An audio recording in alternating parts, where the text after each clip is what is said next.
본 방송에서 제공하는 투자 정보는 투자 판단에 대한 조언입니다. 방송에서 제공하는 주식의 가치, 가격 상승 및 하락에 대해서는 방송사에서 보장하지 않습니다. 시청자 여러분 안녕하세요. 오늘을 돌아보고 내일을 준비하는 오늘장 내일장 2부 진행의 백선혜입니다. 장 마감까지 확실한 승부 전략과 내일장 주목할 섹터까지 제시해드리고 있습니다. 오늘도 저희 방송과 함께하시면서 성공적인 투자 전략 가득 담아가시기 바랍니다. 저희 방송은 유튜브를 통해서도 보실 수 있습니다. 유튜브 검색창에 서울경제TV라고 검색하시면 저희 방송과 함께하실 수 있으니까요. 방송에 대한 의견이나 종목에 대한 궁금증 있으시면 유튜브 실시간 채팅창에 남겨주시기 바랍니다. 그러면 오늘장 내일장 2부 본격적으로 출발합니다.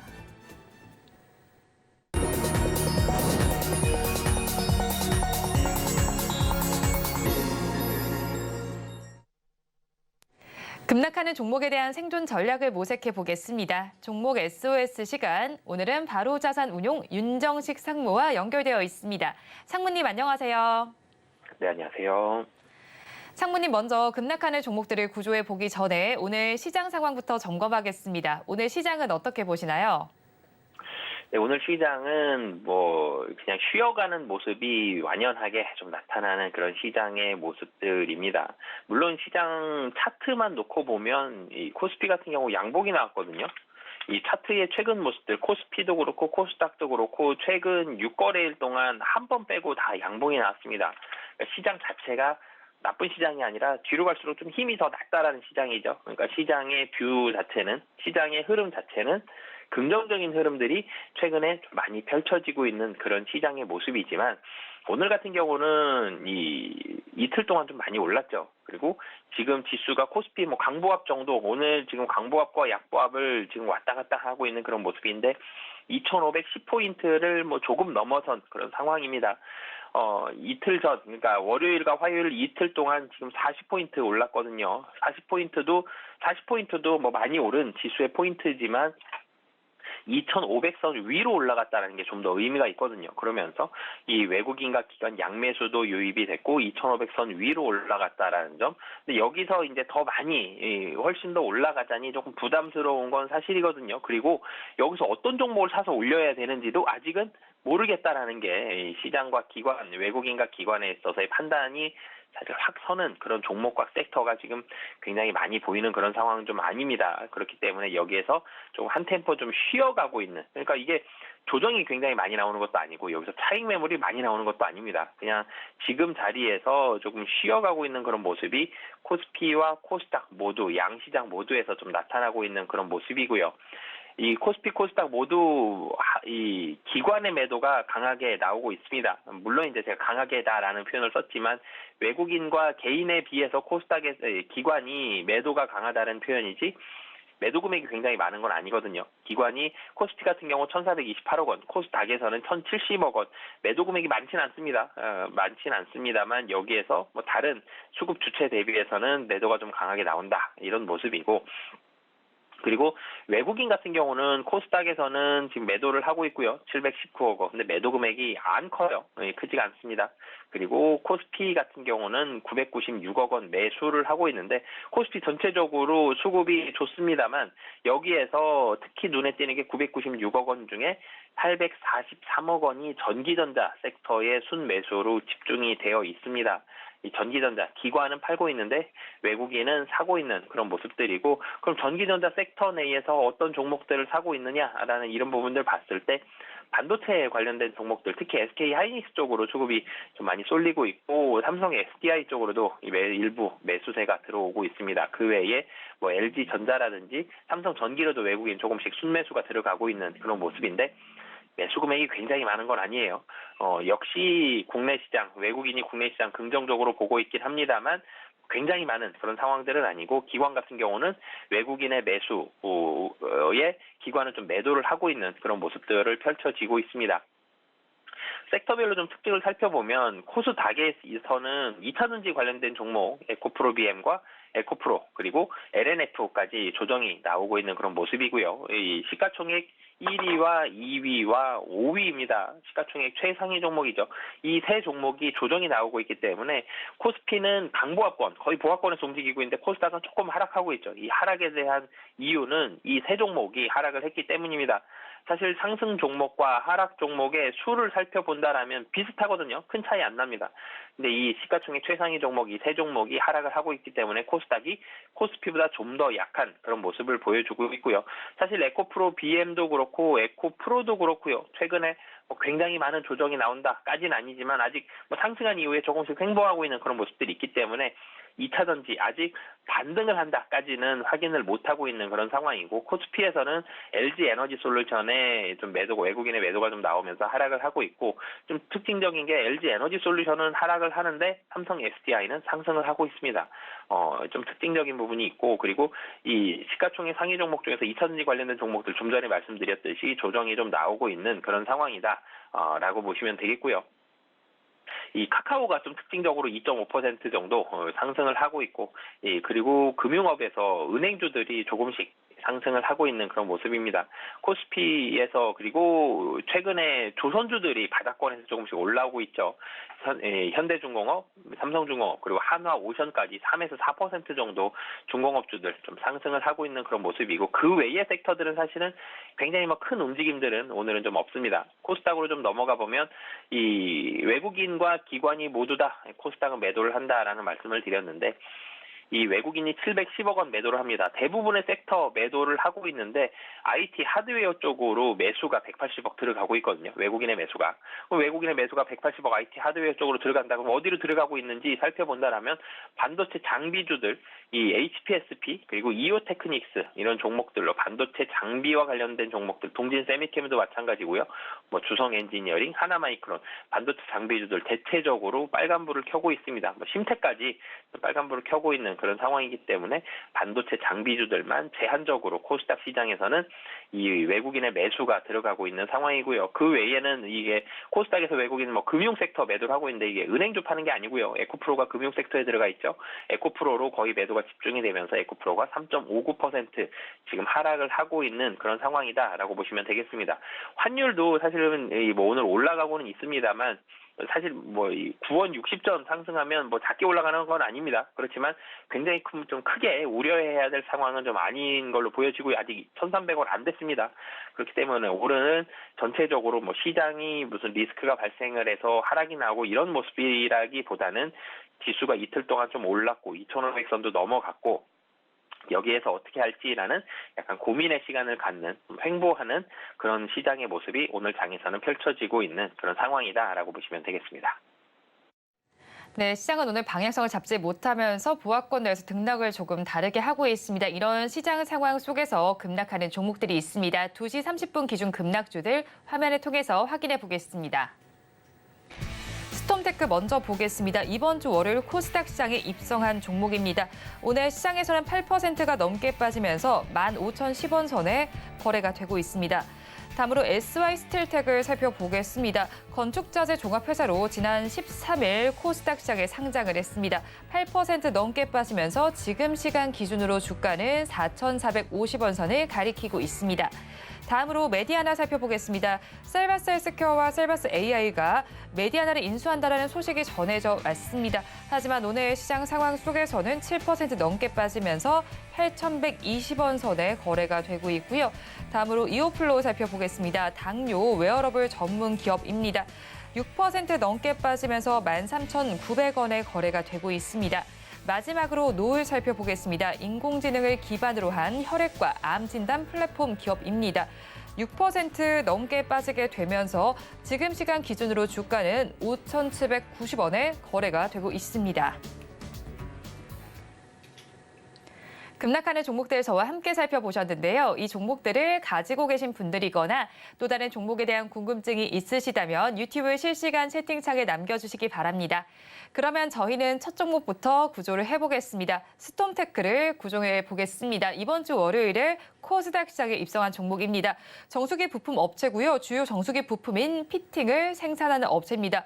해외 공장 설립을 검토한다는 소식도 있는데 지금 차트를 보니까 상장 이후로 계속 내리막길을 걷고 있습니다. 앞으로도 이런 흐름이 지속될까요?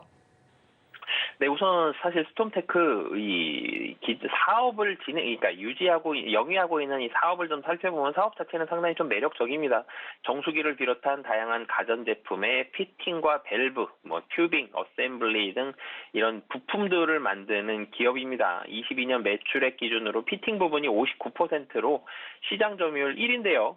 전체 점유율은 MS는 80%로 추정하고 있고 그 외의 것들까지 합쳐서 80% 정도 되는 건데 이 정수기 시장 자체가 성장을 하고 있죠. 정수기 시장은 이전에 사실은 한 20년 정도 전까지만 하더라도 20년 정도 전까지만 하더라도 정수기 사용하면 정수기를 보통 사서 썼고요. 그러면서 정수기가 굉장히 좀 고가의 제품이기 때문에 그 당시에는 이 정수기 시장이 이렇게 빨리 커지지 않았었는데 최근에는 렌탈 산업이 활성화가 됐죠. 월 얼마를 내면서 정수기를 렌탈해서 고가의 제품이지만 사용을 하고 있고 대기업도 정수기 시장으로 뛰어들면서 이 정수기 산업 자체가 상당히 활성화가 돼 있고 브랜드 간 경쟁이 상당히 심화되면서 제품의 기능도 많아지는 그런 모습을 보여주고 있죠. 정수기 시장, 새로운 산업의 시장은 아니었습니다만 정수기 산업 자체는 상당히 빠르게 성장을 했습니다. 그리고 정수기가 점점 기능이 많아지고 있고 정수기가 점점 작아지고 있습니다. 이 모습에 기능의 변화가 나타나면 그 제품을 만드는 부품업체들에는 수혜거든요. 무언가 변화가 자꾸 일어나야 됩니다. 휴대폰 부품주들에 대한 실적이 굉장히 많이 커지지 못하고 있는 그런 이유가 휴대폰이 바뀌었죠. 2G에서 3G로 가고 3에서 4G, 4G에서 5G 이렇게 계속 넘어가는 통신의 방법이 바뀌면서 그리고 기존 피처폰에서 스마트폰으로 바뀌었고요. 스마트폰 안에서 카메라라든지 아니면 그 외에 다른 기능들 이 디스플레이라든지 이런 폴더블 이런 기능들이 들어오면서 변동이 많이 일어났었는데 이제 여기서 큰 변화가 일어나질 못하고 있죠. 변화가 일어나질 못한다 그러면 단가를 많이 높이기가 어려운데 가격을 유지하기가 쉽지가 않습니다. 근데 정수기 시장 같은 경우는 아직까지는 변동이 많이 일어나는 그런 부분이기 때문에 긍정적인 시장의 환경이 펼쳐지고 있는데 그 안에서 이 부품 쪽에 있어서의 독보적인 점유율을 가지고 있는 이 스톰테크입니다. 근데 주가는 왜 하락을 했느냐? 우선은 상장 초기에는 첫날에는 73% 공모가에서 많이 올라가고 이런 모습들 보여줬는데 둘째 날, 셋째 날 하락한 이유는 제가 이 시간에 상장한 지 얼마 안 된 종목 아니면 상장 첫날의 종목 이런 종목들을 할 때 많이 말씀을 드렸었는데 공모주들에 있어서는 기관, 외국인은 특히나도 많은 매도가 나오게 됩니다. 상장 첫날에는 대체적으로 90% 이상은 좀 수익이 나는 경우들이 좀 많이 있습니다. 그렇기 때문에 공모주는 또 이 자금을 좀 짧게 들고 가는 그런 성향을 가진 자금들이 많기 때문에 상장 초기에는 이 종목들에 대한 매도 물량이 많이 나오게 됩니다. 스톰테크도 상장 첫날 등락률로는 73.27% 상승으로 되어 있는데 여기 수급을 살펴보면 기관의 매도가 상당히 많습니다. 금융투자, 투신, 기타금융, 연기금, 사모펀드까지 모든 기관들과 외국인이 매도를 했고 개인만 매수를 했거든요. 그러니까 기관들이 굉장히 나빠서 팔았다기보다는 단기적으로 수익을 실현하고 싶어서 지금 가진 이 주식이 이미 수익 상태이기 때문에 거래량도 많이 나와 있고요. 그런 날 매도하기도 쉽죠. 그러면서 상장 초기에 좀 많이 매도를 하게 되고 첫날, 둘째 날에 거의 대부분의 물량들이 나오게 됩니다. 첫째 날 기관이 361억 원 매도를 했는데 어제 같은 경우는 기관의 순매도가 4억이 채 안 되거든요.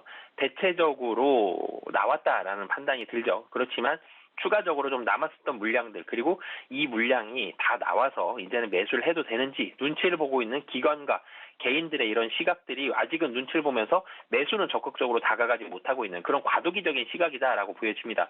그렇기 때문에 지금은 상장 직후에 단기적인 물량 대부분 출회가 된 것으로 보여지나 매수는 좀 망설이고 있는 그런 이 과도기적인 시간이다라고 보시면 되겠습니다. 네, 스톰테크 과도기적인 시간을 겪고 있다고 말씀해 주셨는데 사실 주가가 계속 밀리고 있는 만큼 가지고 계신 분들께서도 어떻게 해야 하나 고민이실 것 같거든요. 어떤 대응 전략이 좋을까요? 네, 우선 사실은 이렇게 이틀 동안 좀 일반적으로 하락이 좀 컸다 그러면은 뭐 도망가자라는 의견을 드려야 되는데, 지금 오늘 주가의 모습을 보면 급한 물량들은 대체적으로 좀 출회가 된 것으로 보여집니다. 이 대부분의 물량들 출회가 좀 마무리가 됐고, 이 물량이 마무리가 됐다 그러면 회사 자체는 성장을 하고 있는 회사이기 때문에 매수를 기다리고 있는 그런 기관과 외계 개인 투자자분들이 있을 거거든요. 그럼 이 투자자분들의 물량이 머지않은 시기에 매도가 마무리됐다는 확인만 되면 매수가 들어올 가능성이 좀 높아 보이기 때문에 이 버티자 의견을 드리겠고요. 가격 전략도 같이 말씀을 드리면 뭐 우선 버티자라는 말씀을 드렸고, 손절 가격 같은 경우는 한 14,000원 정도 잡으시면, 만약에 추가적인 물량이 굉장히 또 많이 나올 게 있다 그러면 뭐 하락을 하겠는데, 사실은 14,000원을 하회할 가능성은 좀 낮아 보입니다. 그렇지만 손절 가격 14,000원 잡으시고 이 목표 가격은 18,000원 잡고 대응하시면 좋을 것 같습니다. 네, 스톰테크에 대해서 버티자 전략 주셨고요. 가격 전략 살펴보면 손절을 하신다면 14,000원 하시면 될 것 같고요. 그리고 목표 주가는 18,000원 제시해 주셨습니다. 그러면 저희 다음 종목도 구조를 해보겠습니다. 이오플로 구조해 보겠습니다. 경쟁업체가 이오플로의 이오패치에 대해서 판매 정지 가처분 신청을 하는 등 사업 우려감이 있었습니다. 그래서 거래 정지가 됐고, 거래 재개가 된 이후에도 주가가 그렇게 흐름이 좋지는 못합니다. 앞으로도 계속 이런 흐름이 이어질까요? 네, 이 소프트웨어 업체들이 사실은 이런 문제들이 종종 발생을 하죠. 이 특허권에 관련된 이런 부분들을 주 사업으로 영위를 하고 있다라면, 이 특허권 바이오 업체들에 있어서도 사실 보톡스 관련된 산업을 진행하고 있는 회사들도 보톡스에 대해서 누가 먼저냐, A가 먼저냐, B가 먼저냐, C가 먼저냐 그러면서 서로 막 소송도 일어나고, 많이 이런 부분들을 이쪽에서 모방을 했다, 베껴갔다, 뭐 이런 부분들이 있으면서 소송이 나오는 경우들이 좀 있습니다. 그렇게 해서 소송이 나오게 되면 그 관련된 제품은 판매를 못하는 가처분까지 걸릴 수가 있거든요. 이오플로우가 사실 그런 경우에 좀 들어갔습니다. 소프트웨어 관련해서 거래가 정지가 됐었고요. 이 주력 상품인 이 웨어러블 인슐린 주입기기인 이오패치가 경쟁사의 지적 재산권 침해 소송으로 판매가 중단되면서 이 10월 11일부터 주식 거래가 정지가 됐었다가 11월 16일 날 거래가 재개가 됐습니다. 이 주요 제품, 그러니까 이 상장사들은 꼭 지켜야 될 몇 가지들이 있는데, 그 중에 하나가 이 주사업이 진행이 되어야 됩니다. 그러면서 또 매출액은 어느 정도 이상, 일정 규모 이상을 유지를 해야 되는 상장 유지 조건이 있는데, 그래서 뭐 이전에는 주사업을 영위하고 있는 공장이 불이 났다 그러면은 거래가 정지되는 경우들도 있거든요. 왜 그러냐면 주사업을 이루어내고 있는 주사업 제품을 생산하고 있는 공장이 불이 나서 그 제품을 생산하지 못한다면 기준이 되고 있는 매출액을 못 맞출 수도 있고, 주요 사업이 없어지는 그런 이 경우까지, 당분간 없어지는 그런 경우까지 나올 수 있기 때문에 이 주사업에 대한 영위가 상장 유지에 굉장히 중요한 요건 중에 한 가지인데, 이런 부분에 있어서의 우려감으로 인해서 이 상장 적격성 실질 심사 대상이 됐고, 이 부분을 판단을 하다가 이제는 실질 심사 대상에서 제외하기로 공시가 나왔습니다. 그러면서 거래는 재개가 됐는데, 여기에서 거래 재개 첫날에 급락이 좀 나왔고요. 대체적으로 좀 하락이 가까운 모습들 최근에 좀 보여주다가 오늘도 약간 7% 가까운 그런 하락의 모습이 나오고 있습니다. 그러면서 이 리스크 관련된 부분들이 완전히 해소가 됐는지, 이런 부분들에 대한 확인이 현재로서는 뭐 거래는 재개됐습니다만 추가적으로 조금 더 필요한 상황이다라고 보시면 되겠습니다. 네, 일단 앞으로 추가적으로 한번 필요한 사항들이 있는 것 같은데, 그러면 가지고 계신 분들께서는 어떻게 대응을 해나가면 좋을까요? 네, 뭐 좀 전에도 말씀드렸지만 거래가 재개가 된 거는 분명히 긍정적인 상황입니다만, 이 소송 리스크가 확실하게 좀 소송에 대한 마무리가 되고, 이 웨어러블 인슐린 주입기기 문제가 됐었던 이오 패치도 다시 판매가 될 수 있는지 여부, 이런 부분들 사실 정리가 아직 안 된 부분들이 있거든요. 이 부분들에 대해서 확실히 정리가 됐다라는 확인이 좀 필요한 단계다라고 저는 판단이 들어서 도망가자라는 말씀 드리도록 하겠습니다. 이오플로는 소송 마무리가 필요한 만큼 도망가자 전략을 제시해 주셨습니다. 그러면 저희 마지막 종목도 구조를 해보겠습니다. 노후를 구조해 보겠습니다. 지난 17일에 진행이 됐던 미국 암학회 대한암학회 공동 컨퍼런스에서도 암 진단 핵심인 H&E 고체 염색 기술을 발표한 바가 있었고요. 또 미국 열대의학 및 위생학회에서도 말라리아 연구 결과를 발표했습니다. 계속해서 사업도 잘 진행하고 있는 것 같은데 주가는 왜 밀리고 있을까요? 네, 우선 노을 같은 경우는 최근에 뉴스 긍정적인 부분들이 많이 나오고 있고, 그리고 영위하고 있는 산업 자체도 미래에 상당히 유망한 그런 산업들입니다. AI 기반의 전자동 현미경 진단 플랫폼, 뭐 이런 플랫폼을 만들어주고 있고, 그 외에도 이 플랫폼들, 포트폴리오를 계속적으로 확장을 하고 있습니다.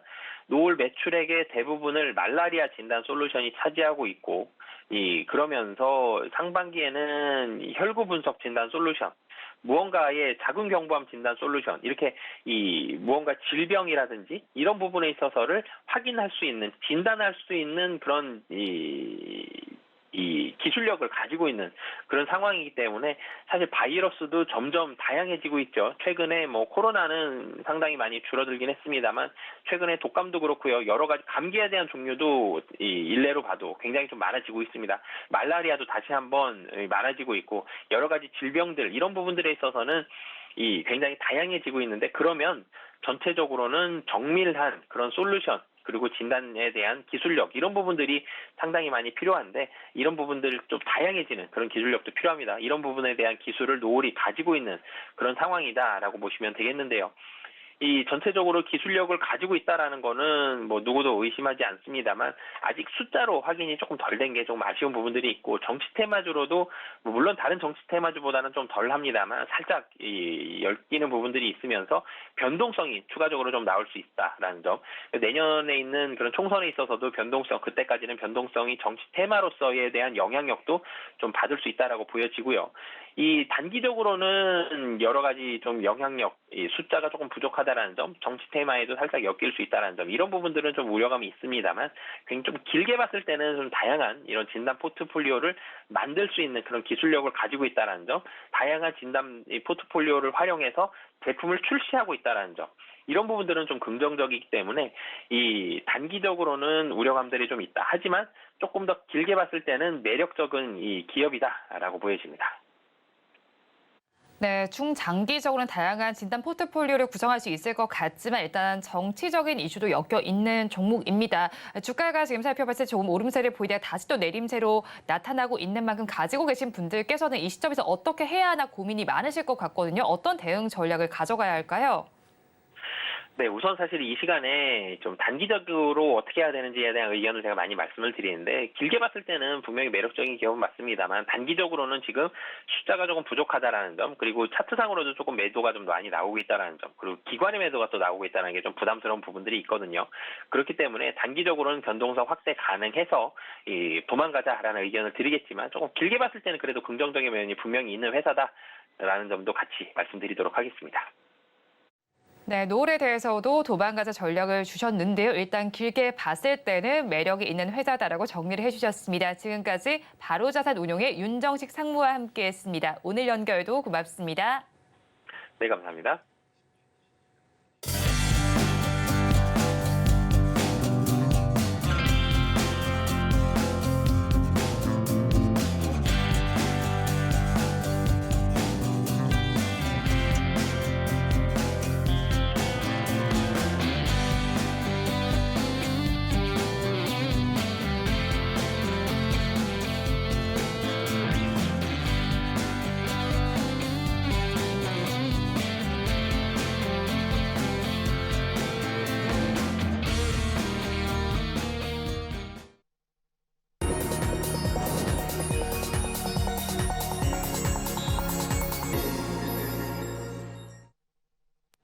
앞서서 급락주에 대한 대응 전략을 살펴봤다면 이번에는 오늘의 매매 일지에 성공적인 마침표를 찍어드릴 찬스 종가 베팅 시간입니다. 오늘은 미르경제연구소의 정태근 이사와 함께합니다. 어서 오세요. 네, 반갑습니다.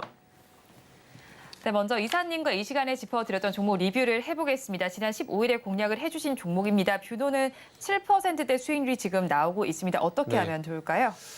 뷰노는 아직까지 목표가까지도 많이 남은 상황이고요. 네. 그리고 이제 말씀드리고 난 이후에 눌렸다가 다시 이제 반등이 나온 상황이기 때문에 일단 요거는 일단 홀딩 하시면 될 것 같습니다. 네. 네, 일단 홀딩을 하면 좋겠다고 말씀해 주셨는데 이 의료 AI 같은 경우는 세계 시장 공략에 나서고 있습니다. 네네. 전망 어떻게 하시나요? 전망은 이제 그때 네. 좀 말씀드렸고 이제 결국 이제 의료 AI 같은 경우는 흑자 전이 되느냐 마느냐 그게 좀 네. 관건이거든요. 그래서 그 목표를 향해서 어쨌든 뭐 국내 그리고 해외 쪽으로 사업들도 확장해 나가고 있고 그리고 뷰너 같은 경우 최근 또 사우디 쪽에 또 계약 체결 소식이 있었거든요. 네. 그래서 어쨌든 계획대로 진행이 되고 있는 상황들이기 때문에 일단 흑자 전환 기대감들 그리고 최근에 또 AI가 계속 이슈가 되고 있잖아요. MS 때문에. 네. 그래서 아마 그런 것들 때문에 뭐 반등이 나올 것으로 예상이 되는데 그러다 보니까 아마 오늘 주가가 이렇게 반응을 하는 것이 아닌가 좀 봐집니다. 좀 한 템포 늦게 나온 게 다행인지 아닌지는 좀 지켜봐야 되겠지만 어쨌든 오늘 이제 60일선 가격대 돌파를 좀 시도를 하게 되면서 상승이 이제 나올 것 같은데 일단 상승 나오는 거 보고 일단 판단하도록 하죠. 그리고 뭐 방금 말씀드렸듯이 5만 원 부근 돌파 여부도 한번 좀 지켜보도록 하고요. 네, 일단 뷰노 5만 원 돌파 여부부터 먼저 지켜보시고 앞으로도 조금 긍정적인 의견을 제시를 해주셨습니다. 그럼 다음 종목 리뷰도 해보도록 하겠습니다. 지난달 18일에 공략을 해주신 코스맥스입니다. 8%대 수익률이 나오고 있는데 이 종목은 그러면 네. 어떻게 하면 좋을까요? 솔직히 이 종목 좀 조금 상황이 좀 애매해요. 최근까지 좀 조정이 나왔다가 이제 반등이 좀 나와야 될 자리인데 네. 오늘 좀 하락이 나오고 있거든요. 그러다 보니까 조금 약간 고민이 되는 자리인데 지금 이유가 별다른 게 없어요. 네. 별다른 게 없고 코스맥스 같은 경우는 이제 봐야 될 부분이 코스맥스 USA 미국 법인을 좀 봐야 되는데 네. 미국 법인이 이제 흑자 전환이 됐고 그리고 아시겠지만 이번 주 금요일 블랙 프라이데이잖아요. 그래서 그 이슈가 좀 선반영된 건지 그런 생각도 좀 드는데 일단은 전 저점이 지금 화면에 보신 바와 같이 가격대가 현재 이제 11만 원 부근이거든요. 그렇기 때문에 일단은 11만 원 부근 한번 지켜보고 그리고 난 다음에 다음 주에 다시 한번 좀 판단을 좀 하도록 하겠습니다. 네, 다음 주에 다시 판단해 주시겠다라고 말씀해 주셨는데 그럼 화장품주 전반을 좀 살펴볼게요. 연말 특수도 기대가 되는 상황인데 전망은 어떻게 보시나요? 일단은 뭐 국내 쪽 같은 경우는 이제 중국 관광객들 이슈가 계속 반영되냐가 관건이거든요. 네. 관건인데 국내 쪽보다는 아직까지 계속해서 북미나 유럽 쪽으로 볼 수밖에 없을 것 같아요. 왜냐하면은 상반기만 보더라도 이제 북미 쪽이라든지 유럽 쪽으로 이제 매출을 늘려가게 되면서 이제 탈중국이 좀 진행이 된 기업들 같은 경우 주가 상당히 좀 괜찮았었거든요. CNC라든지 그리고 IPMSC라든지 뭐 인그로드 이런 게 대표적인 종목들인데 코스맥스 같은 경우도 이제 미국의 USA 코스맥스 USA라고 그래가지고 미국 법인의 실적이 좋아지고 있는 상황들이기 때문에 이러한 것들만 보더라도 어쨌든 화장품의 어떤 매출 포인트는 이제 북미 쪽으로 봐야 됩니다. 그렇기 때문에 이 북미 쪽 모멘텀이 계속해서 좀 이어진지 여부가 좀 중요하다고 봐지는 상황들이고 국내 쪽 같은 경우는 뭐 생각보다 좀 저조할 가능성이 높고 중국 쪽 같은 경우도 뭐 기댈 부분은 없다라고 봐집니다.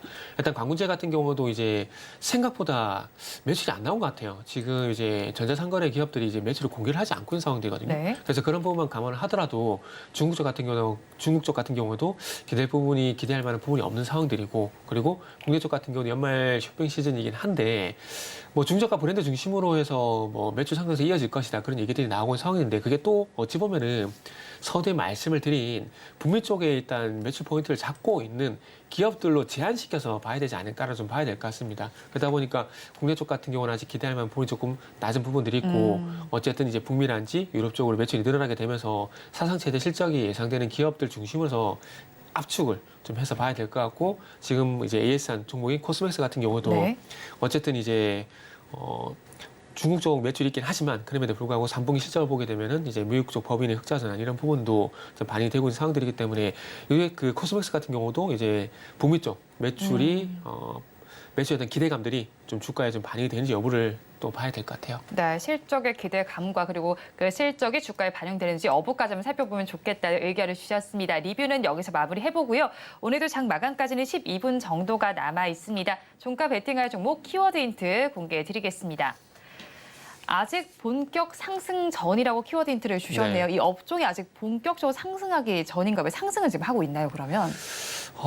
일단은 이제 본격 상승 전이라고 네. 말씀을 드렸듯이 아직까지 기회는 많다. 음. 이렇게 좀 해석을 하시면 될 것 같아요.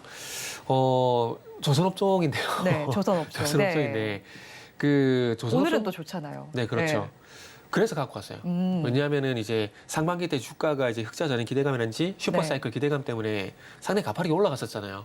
근데 이게 원래라면은 올해 상반기에 나와야 될 상승이 아니라 작년에 나와야 될 상승이었거든요. 그런데 작년 아시겠지만 하반기까지 시장이 너무 안 좋았잖아요. 그러다 보니까 조선업종 같은 경우도 흑자 전에 대한 기대감이 있었긴 하지만 그럼에도 불구하고 시장 영향 때문에 주가가 계속 눌려 있다가 올해 상반기 들어가서 시장이 좀 좋아지게 되면서 이렇게 주가 상승이 나왔거든요.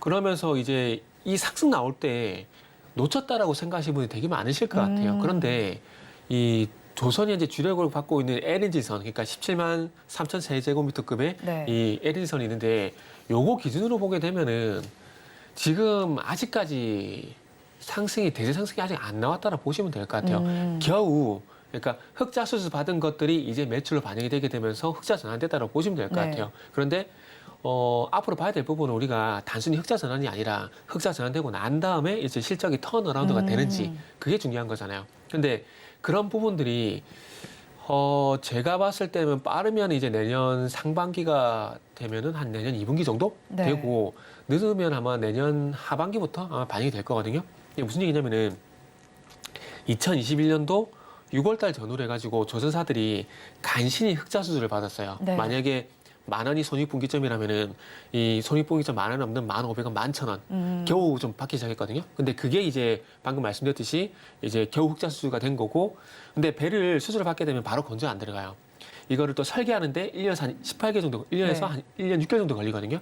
그래서 지금 계산해 보게 되면은 2021년도 6월 달 이후에 간신히 흑자 수주를 받은 것들이 지금 반영되다 보니까 이제 올해 그러니까 2021년도 6월 달 하반기 있었죠? 6개월 있었죠? 그리고 2022년 지나갔잖아요. 그러면 이게 합쳐서 한 18개월 정도 되잖아요. 그러니까 그게 이제 올해부터 반영이 되다 보니까 흑자 전환이 되는 거거든요. 네. 근데 중요한 건 단순히 서두에 말씀드렸듯이 흑자 수주가 중요한 게 아니라 돈 되는 수주를 언제부터 받았느냐. 요게 중요한 거거든요. 네. 근데 요게 이제 2022년도 4월 달, 빠르면 4월 달, 늦어서 6월 달부터 이제 돈 되는 수주를 받기 시작했어요. 그러니까 마진이 좀 남는 돈 되는 것들. 자, 그래서 보면 이제 작년 같은 경우도 이제 업황 슈퍼사이클 얘기 나오게 되고, 그다음에 신저저가 상승 이런 얘기가 나왔던 네. 것들이 작년 6월 달 이후 보시면 아마 그런 기사 되게 많이 나왔을 거예요. 근데 조선주가 못 갔어요. 근데 그게 이제 올 초에 이제 반영이 되고 있다라는 거죠. 네. 그리고 나서 이제 흑자 전환이 3분기에 다 조선 3사가 다 됐거든요. 그리고 난 다음에 흑자 전환되고 이제 소위 말하는 실적 턴어라운드. 네. 요게 되려면은 조금 전에 말씀했듯이 또 2022년 빠르면 4월 달부터 받았던 물량들이 건조에 들어가게 되면서 그게 이제 실적으로 잡히는 것들이 방금 말씀드렸듯이 이제 빠르면 내년 2분기 늦으면은 하반기라 말씀드린 게 그런 거라 보시면 될 것 같아요. 그렇기 때문에 서두에 말씀드렸듯이 이제 조선 같은 경우는 이렇게 말씀을 드렸잖아요. 본격 상승전. 그렇기 네. 때문에 아직까지 살만한 기회는 상당히 많다. 이렇게 좀 보시면 될 것 같아요. 그래서 어찌 보면은 최근에 이제 조선주 같은 경우는 말씀드렸듯이 상반기 이제 상승 나오고 난 다음에 네. 지금 최근까지 또 이제 8월 달 이후죠. 8월 달에 조정이 나왔잖아요. 조정이 나왔다가 이제 좀 바닥을 다지고 좀 돌아서려고 하는 국면이기 때문에 조선주에 관심이 있으신 분들 같은 경우는 중장기 관점에서 네. 지금 정도 가격권에서는 충분히 매수가 가능하다는 판단이 들어서 이번 주 같은 경우는 물론 코너명은 종가 공약 주지만은 네. 이제 조선주 같은 경우는 또 중장기적으로도 볼만한 종목이고 그런 종목도 있으면 좋아요. 포트에 이제 뭐 그런 일이 많았으면 좋겠지만은 뭐 포트에 50%, 60% 플러스 난 종목들이 있다라면은 얼마나 기분 좋겠어요. 좋잖아요. 그죠? 네. 그렇기 때문에 종목 매매를 단기만 하는 건 아니거든요. 네. 그렇기 때문에 최근에 와서 중기 종목 많이 말씀드리고 있긴 하지만 조선주가 또 다시 한번 타이밍이 왔다는 생각이 좀 들어서 오늘 중장기 관점이긴 하지만 그리고 종가 공략주이긴 하지만 그럼에도 네. 불구하고 조선을 준비를 했습니다. 중장기로 바라보면 좋겠다고 말씀해 주셨는데 사실 네. 오늘 조선 섹터 뭐 전반이 구성된 종목도 모두 빨간불을 켜고 있는데 좀 전반적으로 긍정적으로 보시는 것 같아요. 그래도 그 중에서도 가장 더 공략할 네네. 만한 종목이 있을 것 같거든요. 원래 저는 개인적으로 탑픽은 그 한국조선해양을 보고 있거든요. 네. 근데 최근에 변동성을 보게 되면 하나오션이라는 종목이 변동성이 제일 좋게 나오고 있어요. 우리가 어쨌든 투자를 하는 입장이고 그렇게 본다라면은 뭐 10% 나올 것보다 아무래도 15%더 낫잖아요. 그게 더 좋죠. 그죠? 네.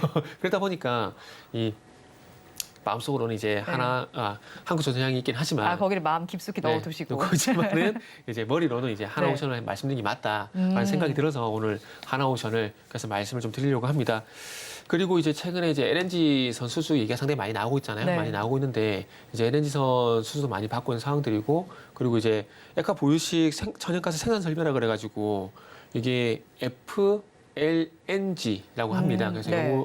요거 수주도 이게 나온 사항들인데 요거는 또 한국조선해양보다는 아무래도 삼성중공업이라든지 대우조선해양이 조금 더 이쪽 부분에서 앞서 나가는 사항들이거든요. 네. 그렇기 때문에 LNG선 받고 플러스해서 방금 말씀드린 해양 생산 설비 요거까지 합치게 되면은 아마 주가 탄력은 삼성중공업이라든지 아니면은 하나오션이 나을 것 같아요. 그리고 그럼에도 불구하고 또 이제 여기서 또 갈리는 부분이 그러면 삼성중공업이 아니고 왜 하나오션이냐? 네.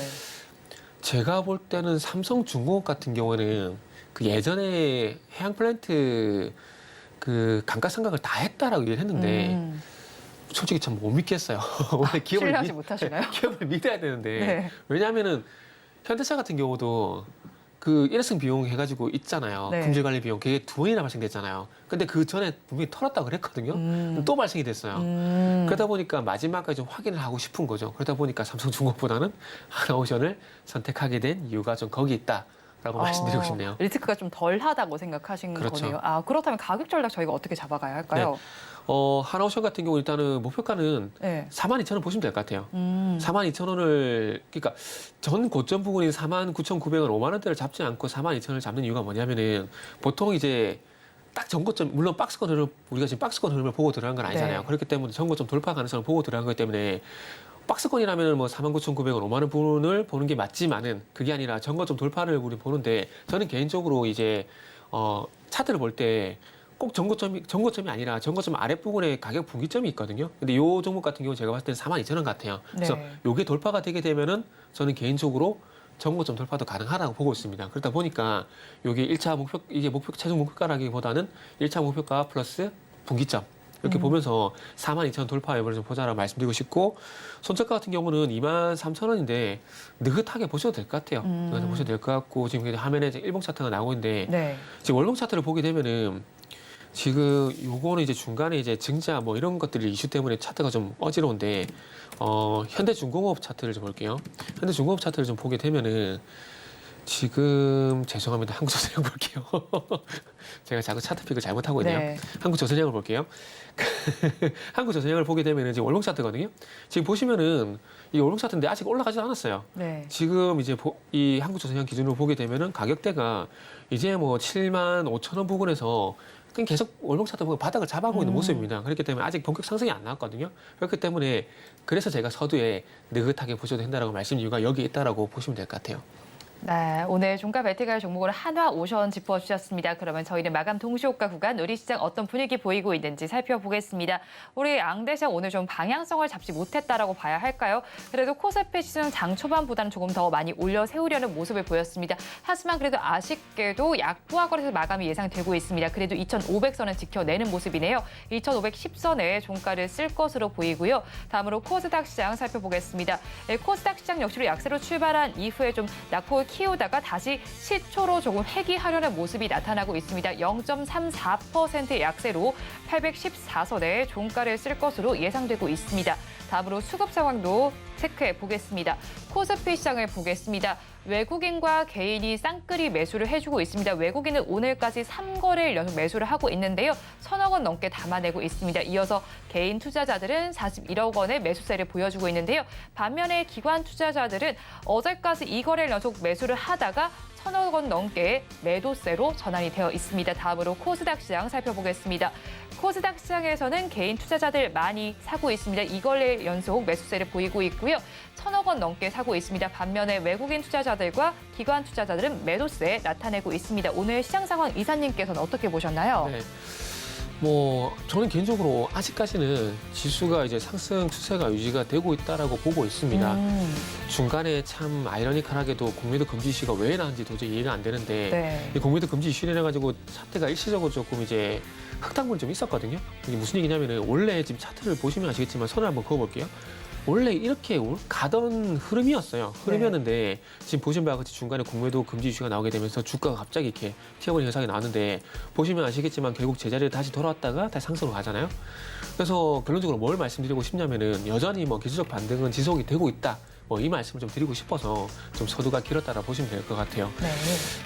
최근에 와서 물론 뭐 글로벌 전반적으로도 그렇고 뭐 이슈가 없는 건 아니지만 저 개인적으로는 그냥 편하게 보시면 될 것 같아요. 그냥 11월 1일부터 지속이 되고 있는 상승세가 여전히 진행형이라고 보시면 될 것 같아요. 그래서 저는 개인적으로 2600포인트 부분까지 가고 난 다음에 아마 추가 상승 갈 것이냐 아니면 여기서 행보가 지속이 될 것이냐 뭐 그런 고민을 하지 않을까 하는 생각이 들어요. 그렇기 때문에 아직까지는 뭐 전반적으로 뭐 지수 같은 경우에는 뭐 다른 이슈가 있다라기보다는 뭐 기술적 반등 네. 이렇게 좀 보시고 그 속에서 이제 어떤 섹터들이 이끌어주느냐 이런 것들이 좀 관건이라 보시면 좋을 것 같아요. 그리고 오늘 엔비디아 이슈 아마 얘기를 많이 했었을 것 같은데 네, 그렇죠. 원래 이제 어떤 이슈를 볼 때 좋은 점과 안 좋은 점을 봐야 되는데 엔비디아 이슈 같은 경우는 저는 안 좋은 점보다는 그 좋은 점을 좀 더 보시라고 말씀을 드리고 싶어요. 왜냐하면은 요거는 이제 잠시 후에 말씀을 드려야 될 것 같네요. 네, 엔비디아 이슈는 사실 할 얘기가 많은 만큼 조금 더 시간을 여유롭게 두고 말씀을 드리도록 하겠습니다. 양대 시장은 보합권 내에서 조금 등락을 다르게 하면서 마감할 것으로 보입니다. 마감 동시효과 구간 함께 하셨습니다.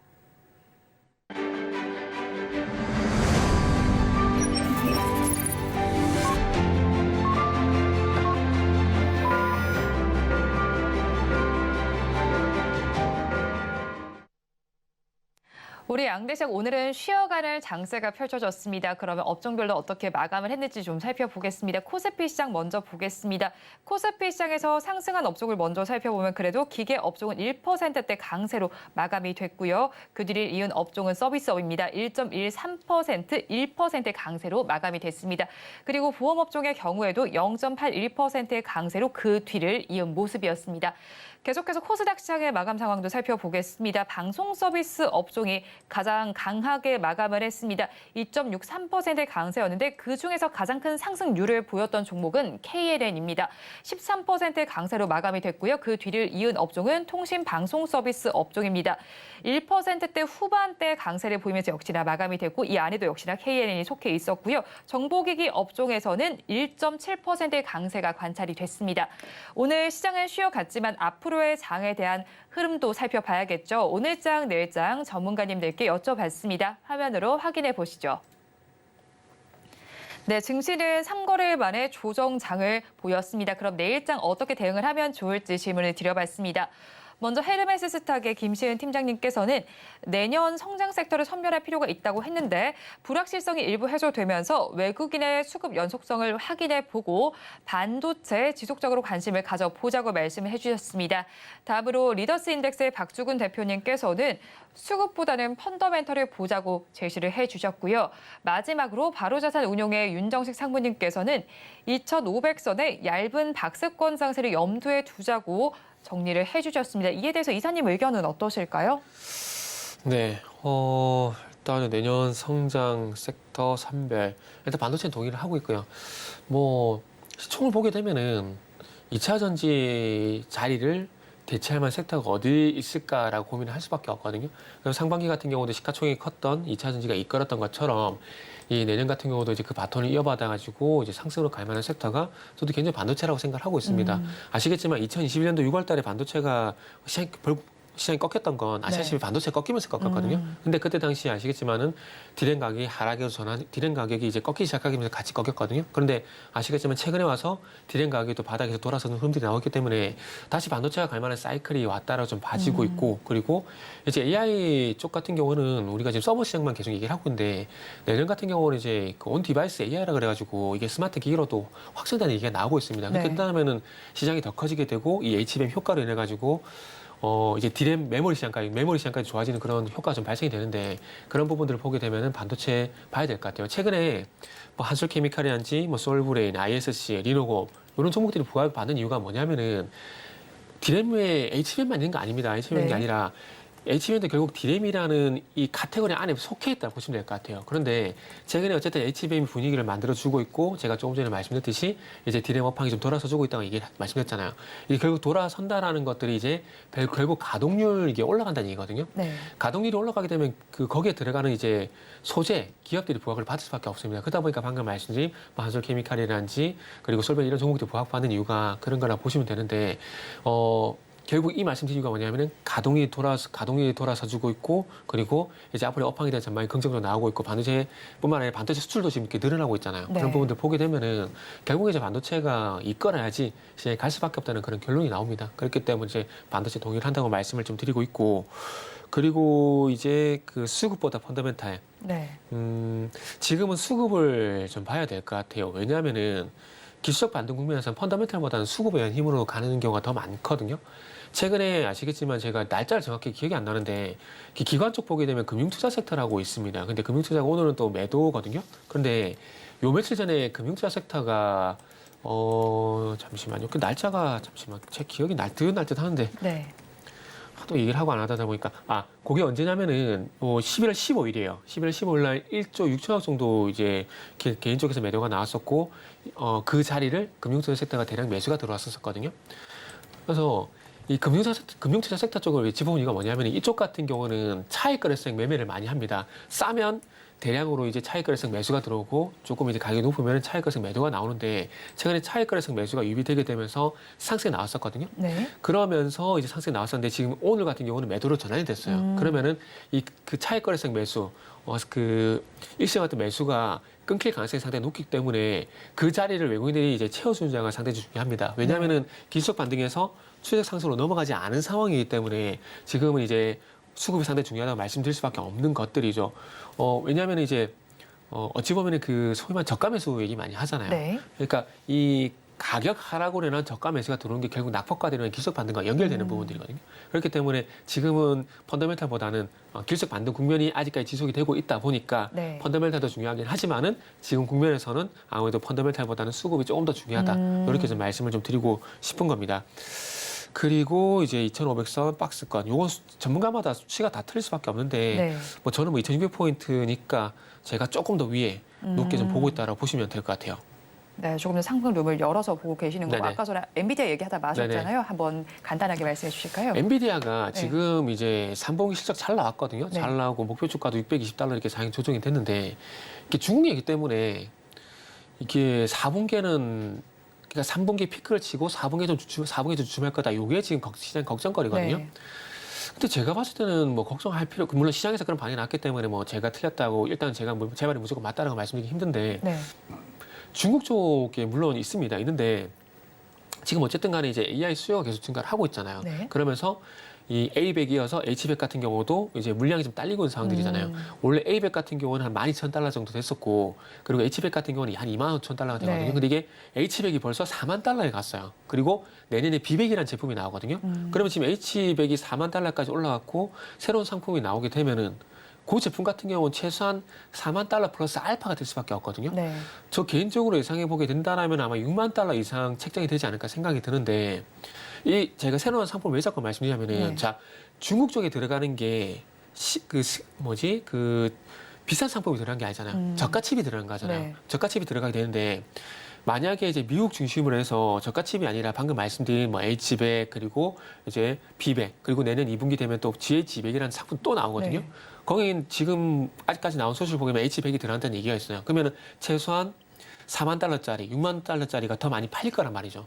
그러면 여기 저가 칩 같은 경우는 아마 10,000달러가 안 될 거예요. 네. 그러면 여기서 6개 덜 팔려도 여기서 4개, 여기서 하나만 팔리게 되면 충분히 이게 되거든요. 네. 이게 갑자기 단어가 생각이 안 나는데 이게 충분히 시행가 되거든요. 네. 틀리면 말씀해 주세요. 제가 단어가 이게 갑자기 비속어밖에 생각이 안 보완이 나가지고. 되나요? 이게 상호 보완이 그걸로 네. 하죠. 제가 갑자기 비속어밖에 생각이 안 나가지고 이거 방송에 말씀드렸잖아요 상호 보완이 되기 때문에 네. 여기서 2개 팔게 되면 여기는 12개 팔아야 돼요. 그럼 이쪽이 더 낫다라는 거죠. 그렇기 때문에 제가 봤을 때는 중국 쪽 같은 경우 과도한 걱정인 것 같아요. 그리고 이게 담은 이제 이번 실적 시만 얘기 나왔던 게 아니라 그전부터 계속 나왔던 것들이고 그러다 보니까 제가 볼 때는 제가 맞을지 모르겠지만 그러다 보니까 저는 개인적으로 이게 오히려 가격 조정이 나오게 되면은 저는 그게 기회라고 봅니다. 그래서 아마 그 걱정거리 때문에 최근에 한미반도체라든지 하나마이크로라든지 우리가 기존에 알고 있던 HM 대장주들 있잖아요. 걔네들 주춤한 이유가 좀 거기에 있고 그러다 보니까 순환매 관점에서 좀 전에 말씀드린 반도체 소재 관련주들 요게 오른 이유가 저는 거기에 있지 않나라고 봅니다. 그런데 어쨌든 이제 AI 시장이 내년부터 해가지고 연 36% 성장이 계속 지속이 되고 네. 서버 시장이 제한되는 것들이 아니라 아까 말씀했지만 이런 스마트 기기 쪽으로도 이제 진행되게 되면은 시장이 더 커지게 되거든요. 네. 그 하이닉스 같은 경우는 HBM뿐만 아니라 하나 또 예를 들게 되면은 그 비전 프로 있잖아요. XR 기기 네. 승하는 거. 그게 지금 아직 많이 팔리지는 않고 있는데 거기에 이제 R1 칩이라고 들어가요. R1 칩에 들어가는데 이게 중앙 제어 칩이라고 보시면 될 것 같아요. 중앙 칩에 들어가게 되면서 얘 역할 중에 많은 역할 중에 하나가 있는데 뭐가 있냐면 그러니까 디지털 어지럼증 있잖아요. 해야 돼요? 알겠어요. 여기까지만 할게요. 그래서 어쨌든 이 HBM뿐만 아니라 네. 또 시장이 확장될 거기 때문에 또 너무 걱정할 필요는 없다. 이거 말씀드릴게요. 네, 엔비디아에 관련된 이야기 너무 걱정할 필요는 없다고 정리를 해주셨으니까 투자 의견을 참고를 해보시기 바랍니다. 지금까지 미르경제연구소의 정태근 이사와 함께했습니다. 오늘 말씀 고맙습니다. 감사합니다. 오늘장 내일장 2부에서 전해드린 내용 정리해서 보여드리겠습니다. 화면으로 확인해 보시죠. 오늘장 내일장 2부의 핵심입니다. 오늘 종목 SOS 시간에는 스톰테크와 이오플로우, 노을을 구조해 드렸습니다. 스톰테크에는 버티자 의견을 주셨고요. 이오플로우와 노을은 도망가자 전략 주셨습니다. 변동성이 지속되는 만큼 매도를 하는 것이 좋겠다고 해주셨고요. 다음으로 종가 베팅할 종목으로 하나오션 공략을 해주셨습니다. 아직 본격적으로 상승하기 시작 전이니까 이 점 한번 염두에 두시기 바라겠습니다. 그리고 마지막으로 내일 시장의 승부수로는 택배 관련주들 바라보시기 바랍니다. 본 방송에서 제공하는 정보는 투자 판단에 대한 조언일 뿐 해당 주식의 가치와 수익률을 보장하지는 않습니다. 아울러 서울경제TV와 서울경제신문은 당사의 브랜드입니다. 최근 당사를 사측하는 피해 사례가 늘어나는 만큼 각별히 주의해 주시기 바랍니다. 오늘장 내일장 2부에서 준비한 순서는 여기까지입니다. 저희는 내일 이 시간도 여러분과 함께하겠습니다. 오늘도 시청해 주신 여러분 고맙습니다.